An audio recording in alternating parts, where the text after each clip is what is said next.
আজ প্রায় ৫ বছর পর আমার স্বামী বিদেশ থেকে ফিরেছে। বাসার সবাই অনেক খুশি ছিল, কিন্তু আমি খুশি ছিলাম না। কেন ছিলাম না সেটা একটু পর বলছি। হঠাৎ করে আমার স্বামী আমার দিকে তাকিয়ে বলে, "কি ব্যাপার? তোমার কি হয়েছে? তোমার কি মন খারাপ নাকি অন্য কোনো কিছু হয়েছে?" আমি বললাম, "না, আমার কিছুই হয়নি। তুমি রেস্ট নাও, আমি একটু পরে আসছি।" তারপর আমি ওর জন্য পানি আনতে গিয়েছিলাম। পানি যখন ওর কাছে নিয়ে আসলাম তখন আমি একটু খুঁড়িয়ে, খুঁড়িয়ে হাঁটছিলাম। তার কারণ হলো আমার পায়ে একটু আঘাত ছিল, সেটাও ও নোটিস করে এবং আমাকে জিজ্ঞেস করে, "তোমার পায়ে কি হয়েছে?" আমি বললাম, "তেমন কিছুই না। তুমি তো অনেক ক্লান্ত, তুমি এখন ঘুমাও।"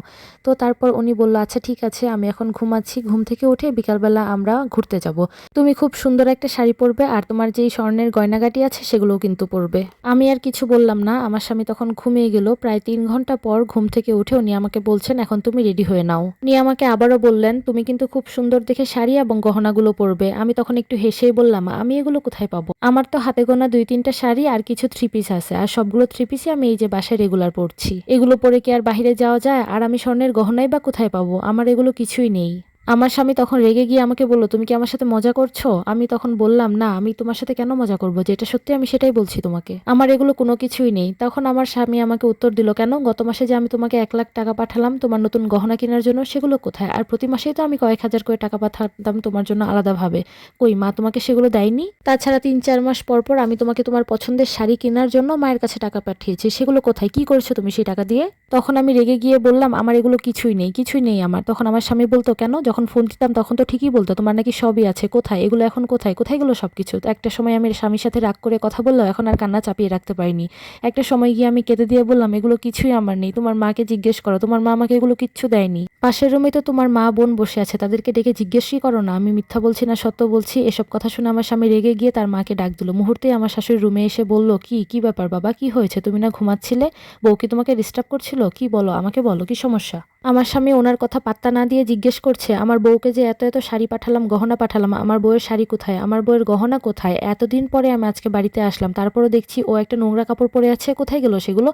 আমি যে প্রতি মাসে এবং ৩-৪ মাস পর, পর তোমার কাছে টাকা পাঠাতাম। আর গত মাসেও যে ১,০০,০০০ টাকা পাঠিয়েছি, সেই টাকা কোথায় গেল?" এসব প্রশ্ন শুনে আমার শাশুড়ির মুখ একদম কালো হয়ে গেল। মুখটা কালো করে ও নিচুপ করে দাঁড়িয়েছিল। তারপরও আমার স্বামী জিজ্ঞেস করছিল, "কি হলো মা? তুমি আমার প্রশ্নের উত্তর দাও।" আমি তখন আর চুপ করে থাকতে পারলাম না। আমি তখন বললাম, "তোমার মা আর কি বলবে? যা বলার আমি বলছি। শোনো তাহলে আমার কথা। তুমি বিদেশ যাওয়ার পর থেকেই তোমার মা আর বোন আমাকে পুরো এই বাড়ির কাজের লোক বানিয়ে রেখেছে। তাদের জন্য রান্না বান্না, বাড়ির সব কাজ আমি করি। বললে না একটু আগে যে আমার পায়ে কি হয়েছে? শোনো, পরশুদিন আমি রান্না করেছিলাম এবং তরকারিটাও একটু ভালো হয়নি।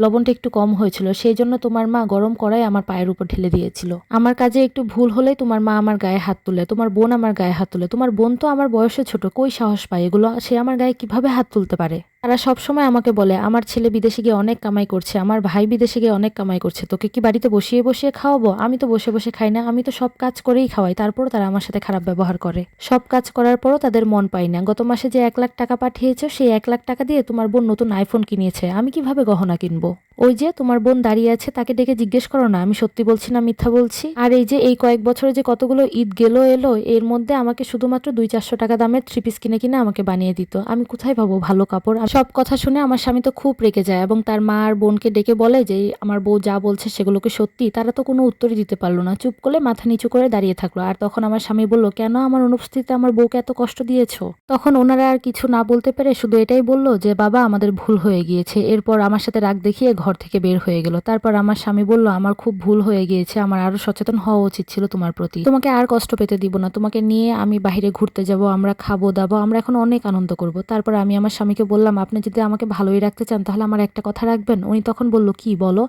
তখন আমি ওনাকে বললাম যে, "তাহলে আপনি আর বিদেশ যায়েন না, দেশে থেকে একটা কিছু করেন, আমরা দুজন একসাথে থাকি।" তারপর আমার হাজবেন্ড বলল, "আচ্ছা ঠিক আছে, আমি তোমাকে কথা দিলাম আমি আর কখনো বিদেশে যাব না।" তারপর আমার হাসব্যান্ড বলল, "অনেক হয়েছে, এখন সবকিছু বাদ দাও, চলো আমরা এখন বাহিরে ঘুরতে যাই। তোমার কি কি নাই আমাকে বলো, তোমার সবকিছু আমি কিনে দিব। আমরা অনেক ঘোরাফেরা করব, অনেক আনন্দ করব ইনশাল্লাহ।" আসলে যারা প্রবাসী বউ তাদের তো কষ্টের কোনো শেষই থাকে না। তারপরে যদি শ্বশুরবাড়ির লোকজন এরকম করে তাহলে তো কিছু বলারই থাকে না। যাই হোক, এই গল্পটা কোনো একটা আপুর জীবনের গল্প আপনাদের সাথে শেয়ার করলাম। কেমন লাগলো প্লিজ কমেন্ট করে জানাবেন। আর যদি ভালো লাগে প্লিজ লাইক কমেন্ট শেয়ার, আমার চ্যানেলটি সাবস্ক্রাইব করে দিবেন। আল্লাহ হাফেজ। সবাই ভালো থাকবেন, সুস্থ থাকবেন, ফ্যামিলিকে সাপোর্ট করবেন।